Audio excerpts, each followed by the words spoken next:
नमस्कार प्यारे बच्चों। चलिए बेटा, पिछले वीडियो में हमने क्या सीखा है? पिछले वीडियो में हम लोगों ने सीखा था कि दो समीकरण से दो रेखाएं बनेंगी और दो रेखाएं आपस में लिखने की केवल तीन कंडीशन है। या तो वो आपस में क्या करेंगी, प्रतिच्छेद करेंगी, या तो वो आपस में समांतर होंगी, और या तो वो समपाती बनेंगी। चौथी कोई कंडीशन दो रेखाओं के आपस में संबंध को नहीं दर्शा सकती। ठीक है, इसके आधार पर हम लोग ये जाने थे कि अगर वो रेखा प्रतिच्छेदी है तो उसके लिए शर्त कौन सी होनी चाहिए? a1/a2 is not equal to b1/b2। अगर ये शर्त सेटिस्फाई हो जाती है तो मतलब वो रेखाएं कैसी हो जाएंगी? प्रतिच्छेदी हो जाएंगी। अगर a1/a2 बराबर b1/b2 और फिर ये c1/c2 के बराबर नहीं होता है तो फिर वो रेखाएं कैसी हो जाएंगी? समांतर हो जाएंगी। और अगर a1/a2 बराबर b1/b2 बराबर c1/c2 तीनों बराबर हो जाते हैं तो रेखाएं कैसी हो जाएंगी बेटा? समांतर हो जाएंगी। कैसी हो जाएंगी? ये समांतर हो जाएंगी। चलिए, अब अगला जो इसमें टॉपिक लिखा हुआ है कि एक हल, कोई हल नहीं, अनेक हल। तो बेटा हल कैसे निकालें इसको समझिए। देखिए, जब कोई दो रेखाएं खींची जाती हैं तो उसका हल का मतलब है बेटा कि वो दो रेखाएं आपस में कितनी जगह पर काट रही हैं, कितनी जगह पर प्रतिच्छेद कर रही हैं। जैसे उदाहरण के लिए अगर ये रेखा है इस तरीके से, ठीक है, अब इसको कोई दूसरी रेखा क्या वक्र ले लेते हैं। अगर इसको ऐसे दो जगह, कितनी जगह काटी हुई है? 1 2 3 4। अगर 4 जगह काटी है तो इसके कितने हल होंगे? 4 हल होंगे। ऐसे कोई रेखा है, अगर कोई एक रेखा कितनी बार काटी है? एक काटी है तो इसके कितने हल होंगे? एक हल होगा। मतलब इसका क्या है कि जितने बार कोई संख्या काटती है अर्थात प्रतिच्छेद करती है उतने ही उसके हल होंगे। ठीक, अब चलिए देखते हैं अपने टॉपिक में क्या है। यहाँ पर कितनी बार काट रही बेटा? यहाँ पर एक बार काट रही है, इसलिए देखो ना, केवल एक ही बार काट रही है, एक ही बार प्रतिच्छेद कर रही है, इसलिए इसका एक हल होगा। इसलिए इसका क्या हल होगा? एक हल होगा।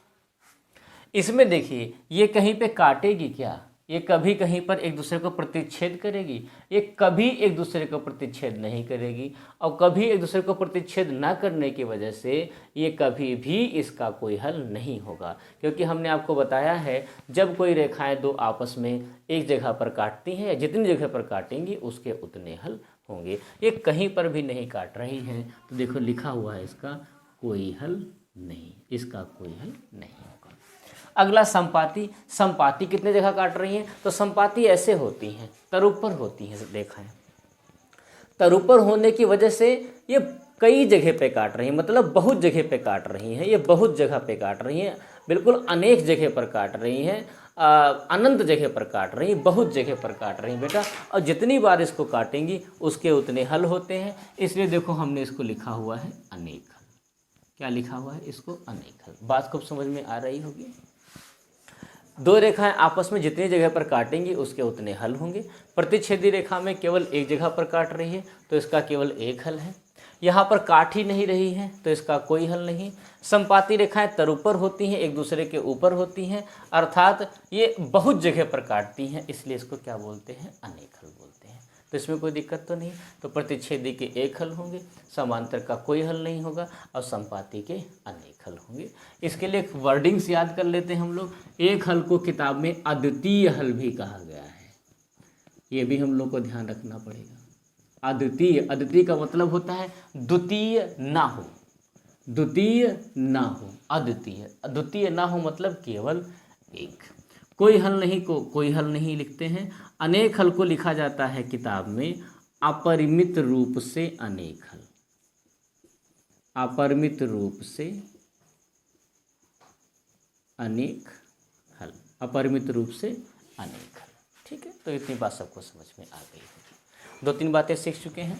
एक प्रतिच्छेदी रेखाओं के हम प्रकार सीख चुके हैं, प्रतिच्छेदी, समांतर और संपाती।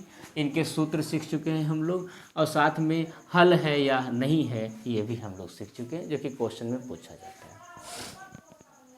यहाँ पर क्या है? ये संगत, असंगत, संगत हल। ये भैया इसका क्या मतलब है? तो ध्यान से समझिए। अगर किसी चीज़ का हमें हल मिल जाता है तो उसे संगत कहते हैं, जिसका कोई हल नहीं मिलता उसे हम असंगत कहते हैं। जिसका कोई हल मिल जाता है उसको हम संगत कहते हैं, जिसका कोई हल नहीं मिलता उसे हम असंगत कहते हैं। तो ध्यान से देखिए, इसका हल है, एक हल है मतलब ये संगत है, और इसके तो बहुत सारे हल हैं तो भी ये क्या है, संगत है, और इसका कोई हल नहीं है इसलिए ये क्या कहलाएगा, असंगत कहलाएगा। क्या कहलाएगा, असंगत कहलाएगा। ठीक है, उम्मीद है आपको बात समझ में आ रही होंगी। फिर से एक बार रिवाइज कर दे रहे हैं। यदि रेखाएं प्रतिच्छेदी हैं तो उसके लिए सूत्र क्या होगा, A1/A2 is not equal to B1/B2। ये दोनों बराबर नहीं है तो रेखा प्रतिच्छेदी हो जाएंगी। प्रतिच्छेदी करने का मतलब है एक जगह पर काटेंगी, और एक जगह पर काटेंगी मतलब इसका एक हल होगा, और अगर हल है तो इसका मान क्या होगा, संगत होगा। देखिए लिखा हुआ। इसी प्रकार से अगर रेखाएं आपस में समांतर हैं तो उसका सूत्र क्या है, A1/A2 बराबर B1/B2 is not equal to C1/C2। अगर ऐसी कंडीशन सेटिस्फाई हो जाती है बेटा तो ये क्या हो जाएगा, तो ये हो जाएगा आपका संपाती रेखाएं हो जाएंगी। अब इसके हल कितने होंगे, जितनी बार काटेगा उतने हल होंगे। तो बेटा समांतर रेखाएं कभी दूसरे को काटती ही नहीं है, इसके लिए इसका कोई हल नहीं होगा। अब कोई हल नहीं, और जब कोई हल नहीं होता है तो क्या संगत मान होता है, नहीं, फिर वो असंगत मान हो जाता है, उसे हम लोग असंगत कह देते हैं। तीसरी कंडीशन क्या है, A1/A2 बराबर B1/B2 बराबर C1/C2। ये कैसी है, ये संपाती रेखाएं हैं। संपाती रेखाएं कैसी होती हैं, एक दूसरे के ऊपर होती हैं। एक दूसरे के ऊपर होने का मतलब है बहुत जगह पे काटी, अनंत जगह पे काटेंगी, और अनंत जगह पर काटने का मतलब है बेटा कि इसके अपरिमित रूप से अनेक हल हैं। हल तो हैं ही, अगर हल हैं तो उसे हम लोग क्या कह देते हैं, संगत हल कह देते हैं। क्या कह देते हैं इसको हम, संगत हल कह देते हैं। ठीक है, तो इतनी बात सबको समझ में आ गई होगी। चलिए, अब इसको कैसे याद रखें बेटा, एग्ज़ाम में चीज़ें याद नहीं रह जाती हैं, तो याद नहीं रहती तो कैसे याद करेंगे, ध्यान से समझिए। अगर आप लोग शक्तिमान देखे हों तो आपको ये सूत्र जितने लिखे हैं बोर्ड पर 2 वीडियो में सारे के सारे याद हो जाएंगे। शक्तिमान में एक था तमराज किल्विस, अब तमराज किल्विस से हम लोग इसको याद करेंगे। कैसे याद करेंगे, देखिए, जब तमराज किल्विस के सामने उसका कोई आता था तो वो ऐसे करता था, क्या, अंधेरा कायम रहे, ऐसे करता था, अंधेरा कायम रहे। मानते हैं, मान लेते हैं याद करने के लिए कि तमराज किल्विस कहेगा कि अंधेरा कायम रहेगा, और फिर क्या कहते थे कि सरदार खुश हुआ। क्या, सरदार खुश हुआ। ठीक है, याद रखिए, अंधेरा कायम रहे, अंधेरा कायम रहेगा, और सरदार खुश हुआ, ऐसे याद करिए। अब अंधेरा कायम रहे का मतलब क्या है, ये प्रतिच्छेदी रेखा है, और अंधेरा कायम रहेगा इसका मतलब क्या है, ये समांतर रेखा है। और जी सरदार का मतलब है, ऐसे मतलब क्या, हाथ जोड़ा, हाथ जोड़ने का मतलब है जी सरदार, ये संपाती, ये क्या बन जाएगी बेटा, ये संपाती रेखा बन जाएगी। तो इसका फ़ायदा क्या हुआ, तो बेटा इसका फ़ायदा ये हुआ, आप समझिए ध्यान से।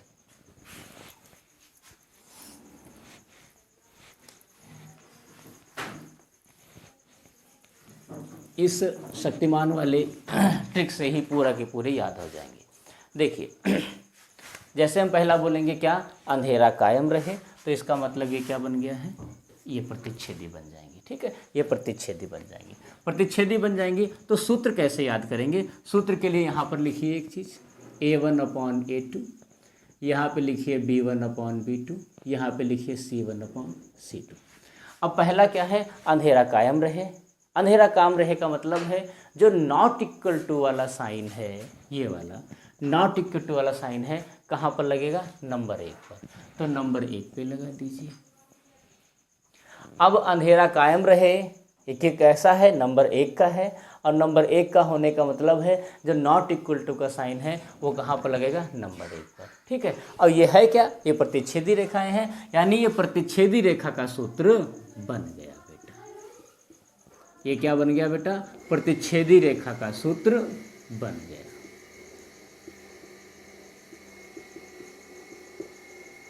आगे लिखो ना लिखो कोई फर्क नहीं, प्रतिच्छेदी। अगला कौन है, अंधेरा कायम रहेगा।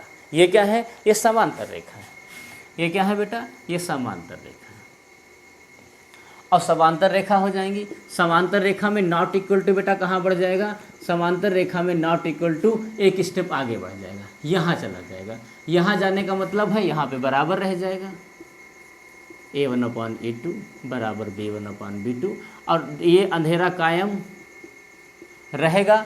कितने स्टेप का है? दूसरे स्टेप का है, यानी नॉट इक्वल टू कहाँ चला जाएगा बेटा? दूसरी जगह पे चला जाएगा। देखिए नॉट इक्वल टू कहाँ चला गया? दूसरी जगह पे चला गया, यानी ये क्या बन गया? ये समांतर रेखा का भी हमारा सूत्र हो गया। और थर्ड स्टेप क्या है? जी सरदार। क्या? अंधेरा कायम रहेगा, अंधेरा कायम रहे। और तीसरा जी सरदार। तो जी सरदार का मतलब क्या हुआ? Third step. और जी सरदार कैसे बनाया है? हाथ जोड़ा है, मतलब क्या है? ये समपाती रेखा है जो तर ऊपर बनी हुई है। ये क्या है बेटा? ये समपाती रेखा है जो एक दूसरे के ऊपर बनी हुई है। तो नॉट इक्वल टू कहाँ पहुँच जाएगा? पहले वाले में नॉट इक्वल टू पहले स्थान पर, दूसरे वाले में नॉट इक्वल टू दूसरे स्थान पर, और तीसरे वाले में नॉट इक्वल टू तीसरे स्थान पर। और तीसरे का मतलब ये बाहर हो जाएगा। तीसरे का मतलब क्या हो जाएगा? बाहर हो जाएगा। अब जब ये बाहर हो जाएगा तो यहाँ पे इक्वल टू और यहाँ पर भी इक्वल टू। इस तरह सूत्र हम लोगों ने याद कर लिया आसानी से। अंधेरा कायम रहे मतलब पहले स्थान पर, पहले स्थान का मतलब है नॉट इक्वल टू कहाँ पर? पहले स्थान पर। दूसरा क्या? अंधेरा कायम रहेगा। अंधेरा कायम रहेगा मतलब क्या? समांतर रेखा है। और कौन सा स्टेप है बेटा? दूसरा स्टेप है। और दूसरे स्टेप का मतलब है नॉट इक्वल टू कहाँ पर? दूसरे स्टेप पर हो जाएगा। और क्या? जी सरदार। जी सरदार का मतलब क्या है? संपाती रेखा है। किस स्टेप बेटा है? तीसरे स्टेप पर है। और तीसरे स्टेप का मतलब है नॉट इक्वल टू कहाँ चला जाएगा? बाहर चला जाएगा। कहाँ चला जाएगा? बाहर चला जाएगा।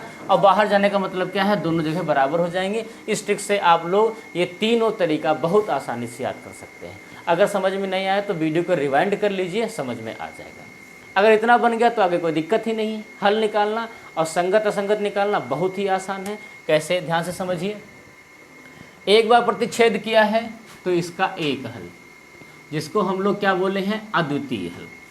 एक बार भी हल नहीं किया, एक बार भी प्रतिच्छेद नहीं किया है तो इसका क्या लिखेंगे? कोई हल नहीं। और ये एक दूसरे के ऊपर है, बहुत बार किया है, इसका मतलब इसके कितने हल होंगे बेटा? इसके अनेक हल होंगे। कितने हल होंगे? इसके अनेक हल होंगे। आगे देखिए, अगर हल है तो संगत, अगर हल नहीं है तो असंगत। हल है इसका, इसका मतलब ये क्या है?